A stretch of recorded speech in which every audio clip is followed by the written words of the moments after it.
This is the Ohio Farm Bureau podcast. Over the course of the county fair season, the Ohio Harness Horsemen's Association will have raced at 66 fairground tracks, helping to bring in over $2.7 billion to Ohio's bottom line and account for over 10,000 jobs across the state.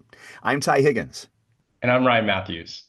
On this episode of the Ohio Farm Bureau podcast, we'll get an update on this organization and find out what the future holds for Ohio's standardbred industry. Hi, I'm Mike Boyert from Boyert's Greenhouse and Farm. My wife and I live in Medina County. Right here at Boyert's, we have 43 employees. 14 of them are full-time employees. Keeping good quality help has been one of our biggest concerns in our industry today. Through the health benefits plan, which was one of the issues we were trying to find a solution for, to help provide health coverage for these families, these young families in our industry, so we can keep them. You can't ask for a better program than the Ohio Farm Bureau Health Benefits Plan when it comes to the health benefits for each and every individual. It makes me go to bed at night feeling that I have a greater advantage than the guy down the road because I'm providing these tools to these young folks, and I know they're going to stay. Learn more about the Ohio Farm Bureau Health Benefits Plan at ofbhealthbenefitsplan.org. No matter what generation farmer you are, the next one is always the most important. The Ohio Soybean Council is focused on the future of your operation. It's not just a checkoff contribution. It's an investment you can count on for your farm, your bottom line, and your future. Ohio Soybean Council. Invested in your future. On this Ohio Farm Bureau podcast, we're talking with Frank Froz. He is the executive director of the Ohio Harness Horsemen's Association. Got a lot to cover after a very busy summer racing season. We're going to talk about the current state of the standardbred industry, what's happening on farms across Ohio, and where things are heading for OHHA and their members. Frank, great to see you. Welcome back to the podcast. Great to see you, Ty. Ryan, pleasure to meet you. You know, you and I, Frank, have talked many times on this podcast, and everywhere that Ohio Farm Bureau goes, OHHA goes. Why do our two organizations tie themselves so closely together? It's all about agriculture. That's why we align so well. Harness horses eat 100 million pounds of grain every year, over 4.5 million bales of hay. They use over 3.5 million bales of straw. It's jobs. We create over 23,000 jobs, the equine racing industry does. And that's for farmers, farm hands, truck drivers, and more. And that accounts to nearly $1 billion in personal income. And that's what it comes down to, agriculture and jobs. Now, Frank, I know one of your busy seasons is wrapping up. Can you give us a recap of the 2025 County Fair Harness racing season? Well, it's still going on, believe it or not. We still have 3 more racing fairs. Well, really 2 racing fairs. We got Coshocton and we have Lancaster, but we also have the races for the Montgomery County Fair, which take place at Hollywood, Dayton. So we're still going. When it's all said and done, we will have raced over 1,500 races across the state at 66 county and independent fairs. And, you know, we kind of the county fair on steroids is the Delaware County Fair, where we just, as Ty mentioned, we just completed the Little Brown Jug. It was a great day. Great week. We had 5 beautiful days of weather. We had a lot of people there. And Blueprint, which won the Little Brown Jug, the 80th edition, was a beast. Just an unbelievable equine athlete. Wow. Now, do you have a favorite part of race day? Well, if it's the jug, yes, when it's over and we're getting done after 5 days of being out there, but no, you know, all kidding aside, it's just great to see these equine athletes in action. Like I tell people, nothing beats standing down at the rail and hearing them come thundering down the stretch, just the speed, the power, that these great animals have, the thundering hooves. And I think the best part, and you could see it at Delaware really, and a lot of our county fairs, is the fans getting into it. The fans enjoy harness racing. They're hooping, they're hollering, they're screaming for their favorite, and that's what really makes it so much fun. I've been right there on the rail. I know exactly what you're talking about. That feeling you get way down deep in your bones when those horses make turn four there. But Exactly. when you can't make it to these county fairs, there are other ways to get involved, and that's something that your organization has really put a lot of thought and really a lot of investment in. Is that digital component? How has that changed or grown over the last couple of years, and what did you see from that this year? Well, when COVID hit, we had to figure a way to bring the races to the people. The governor was gracious enough to allow racing to continue, but on a basis where nobody could be there. So he granted us news organization status so we could go out and live stream these. And that has continued to grow. And we live stream every race from every single county fair that is out there. And they say that, the sincerest form of flattery is imitation. Well, there are a lot of states now and a lot of county fairs across the state that are now streaming, trying to do what we've been doing. We continue to try to get our product better and better and better every year. I've got a great team here at the OHHA. They work very, very hard to do this. We'll have streamed over 1,500 races. And not only are these seen in Ohio, but they're seen across the United States. We got about 35 states where we have recorded viewers in, and we like to have everybody check in on the chats. And we continually have about 15 countries represented across the world. And one of my favorite stories to tell is I was doing a fair broadcast. It was about 2 p.m, and we had somebody check in from London or in England saying they were watching Ohio County Fair racing and he was eating a late dinner. Right after his chat, and we said, hey, glad to have him along, I had somebody from New Zealand pop on and say, well, it's morning here, I'm eating my breakfast. So we are stretching all across, not only Ohio, North America, but the world to showcase Ohio harness racing.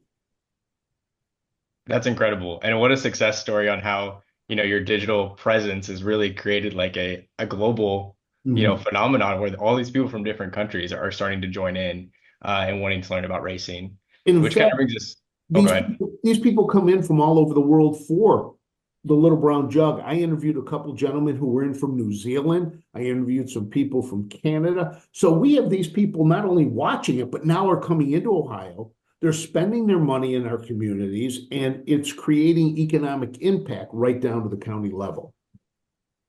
That's amazing. So for our listeners who may be new to the racing world, can you tell us, what that usual year looks like? Maybe tell us a little bit about what season we're in right now. We don't stop in Ohio. We do not stop. We have 4 parimutuel tracks in Ohio. MGM Northfield Park in Cleveland races year round. We then have what we like to call the Southern Circuit, which is Miami Valley races from January until May, and then Scioto Downs in Columbus takes over, and they go from May until the week before the Jug. Then we have the Little Brown Jug, and then we pick up with Hollywood Dayton, and that's where we are right now. We're starting to race at Dayton. They just opened their meet earlier this week. The fairs, we start racing the fairs in June. They go until the end of October. Right now, we're getting into our championship seasons. We have the Ohio Sire Stakes Championships coming up. We have the Buckeye Stallion Series Championships coming up. And then we have the Ohio Fair Championships. And then we have our national championships, the Breeders' Crown. It all comes down to the crown, is what they like to say. That's where we crown our national champions.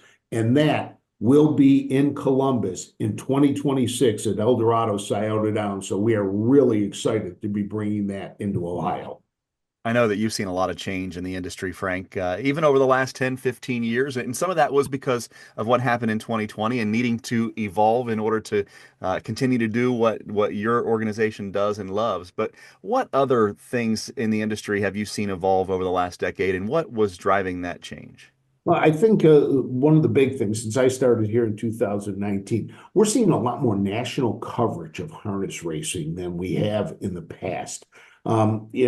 We've seen now Fox Sports 2 is picking up these big races like the Little Brown Jug. So that is trying to increase our fan base. And that's one of the challenges that we have. As I mentioned before, we've got more county fairs are starting to live stream from across the country, trying to get more people involved. The biggest thing is these horses and these equine athletes, they're getting bigger, they're getting stronger, the breed is getting better, and and it's making the racing that much more exciting. Frank, looking ahead, where do you see Ohio harness racing in the next 5 or 10 years? But right now, I was at a conference earlier this year in Louisville, and the talk was, if you're in the harness racing industry, you've got to be racing in Ohio. That was the message that was out there. Our breeding program is just continuing to grow by leaps and bounds. We have some of the best stallions that are standing in Ohio. We are starting our mares, our broodmare collection here in Ohio is continuing to get better. We just completed the Ohio jug sale down to Pickaway County a couple weeks ago. We had 2 of our yearlings sell for over $200,000. Another 5, I believe it was, sold for over $100,000. And when you've got buyers coming in from other countries, coming in from other parts of the United States to buy Ohio yearlings, things are going well. The jug sale was up almost 9%. So we're seeing a lot of that. We've also just this year introduced something new to our program to help, our breeders and help our owners. It's called the Buckeye Owner Bonus, where if you buy a yearling or you raise a yearling, a homebred, and it races, does well, and the mare is registered in our Breeders' Awards program, you're going to get awarded for owning that horse. So it's another neat little program that we've put together to try to continue to grow, what we've got. Now, we've got challenges. We understand that, like a lot of industries. One of our biggest challenges is getting younger people involved in harness racing. We get out there, we see a lot of people. We want to get them involved, not only as fans, but also involved. I mean, this is a tough industry, and we're having trouble finding enough good help for our trainers. That's why we started something called OhioHorseJobs.com, a chance for these trainers in the industry and, veterinarians in the industry, the tracks. If they have harness racing related jobs, let us know. We're going to post it on OhioHorseJobs.com, driving people, so we can try to get some of these people to work. And the bottom line is we got to figure a better way to try to get people out to the tracks, get people there to enjoy the racing. Eldorado Scioto Downs did an unbelievable job this year. I mean, I was out there a number of nights, Friday nights, Saturday nights, and they had very good crowds. So the excitement is still there, and people want to be a part of it and show up and watch the racing. Frank, you mentioned the challenges, and I think that also draws that line of why we work so collaboratively as organizations between Ohio Farm Bureau and the Ohio Harness Horsemen's Association. I mean, just the challenges you mentioned there, we're also seeing in agriculture, right? Getting more young people involved. Well, Go ahead. no, I was just going to say, you talk about getting young people involved. In agriculture, business is tough. It's families. It's families. You see families that continues down 2, 3, 4, 5 generations. Getting new farmers in is tough. And you guys know that, getting that person who has never been in the agriculture industry and decides he wants to become a farmer, that's a tough thing. Same thing with us, trying to get somebody who's never been around a horse, but is excited by it and wants to be a part of it. What about on the policy front? I know that you're talking about, people might see your name and title and think, oh, he's got the greatest job in the world. But there is a lot of work behind the scenes in order to make your industry successful. What are we working on, or what successes have we seen on the policy front here this year? Well, I think one of the biggest things right now that is facing us is iGaming in the state of Ohio. The legislature has looked at bringing iGaming in. That is where they'll put a slot machine, a casino right on your phone. We're very concerned about that, because if iGaming comes through the way it was proposed, now it didn't get through this last budget, but it's down the road. And, that's what we're facing, is that it could hurt our brick and mortar partners. And if that does, then what happens is the revenue coming in trickles all the way down to the county fairs, and that's where it's going to hurt. That revenue that we get from that helps us keep the county fairs going. We, spend an awful lot of money with the county fairs. The ones that are racing get a nice size check to help them, with the racing. Even the non-racing fairs, we make donations to them to help them going. that is going to be the challenge that we're going to face as we continue to move forward ahead with it. Now, with all of these races in Ohio and beyond, and all the conversations you're having with farmers and breeders and trainers and members, are you seeing or hearing about any innovation, whether it be technology or equipment, you think that will change the industry? Equipment wise, not really. I mean, our sulkies continue to get better, with just technology that way. I mean, they used to have wooden shafts. Now they're down to metal shafts. They're, aerodynamically a little bit better. So, I don't know how much more that can go that way technology wise. The equine athletes, they continue to train hard, just like our regular athletes. We see our football players getting bigger and stronger, and we see that as time evolves, training methods will change, and the breed is just going to continue to get stronger. Hey, Frank, before we wrap up, I just found out the last time we talked that you're a foodie, especially when it comes to county fairs. No And truth every to that. year, There's no truth to that. there are all kinds of truth to that. But there's always something new, right? There's always something we haven't heard of before at the fair. As you traveled all across Ohio, what caught your eye and caught your taste buds as far as food at county fairs this year? It's funny. I started the Frank Frost Food Report several years ago and started ranking the food with horseshoes. And, they did 3 shoes, 4 shoes. And, eventually, I created the 5 golden horseshoes.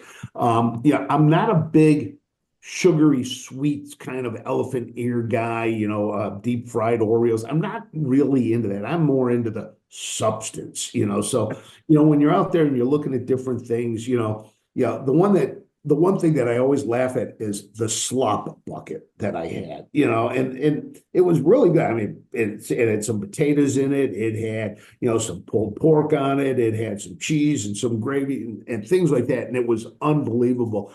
When I'm out there, I try to support the local pork producers, the Cattlemen Association, the local school board that might have something going on. And those are the ones I kind of try to look for. And just some of them, a couple of my favorites, and they both got 5 golden horseshoes. And to get the golden horseshoes, it means I would go back to that fair even if we weren't racing, just to eat that. And one of them is the Trojan Burger at Yes, which is a Big Mac on steroids. And when I say steroids, it's huge. It's great. And the other one is the pork producers at Urbana. They have one of the best pork wraps I have ever had. And you got to get there early in Urbana because, it'll close. Now, I was out there 2 days in a row. I got one the first day, went back the second day, and they were already closed. I was bummed out. So, that's part of the fun of being at the fairs, too, is seeing all the different food, seeing all the different vendors that are out there, and you never know what you're going to see because everybody's coming up with something new to try to sell you. Frank Frost, Executive Director of the Ohio Harness Horsemen's Association. Always great to visit with you. And as you know, Mr. Matthews will take it from here, but always great to have you on the podcast. Thank you. Thank you very much. And we appreciate everything in our partnership with the Farm Bureau. It's a special relationship. On behalf of Ryan Matthews, I'm Ty Higgins. We'll see you down the road. Find previous podcasts at ohiofarmbureau.org and search podcasts.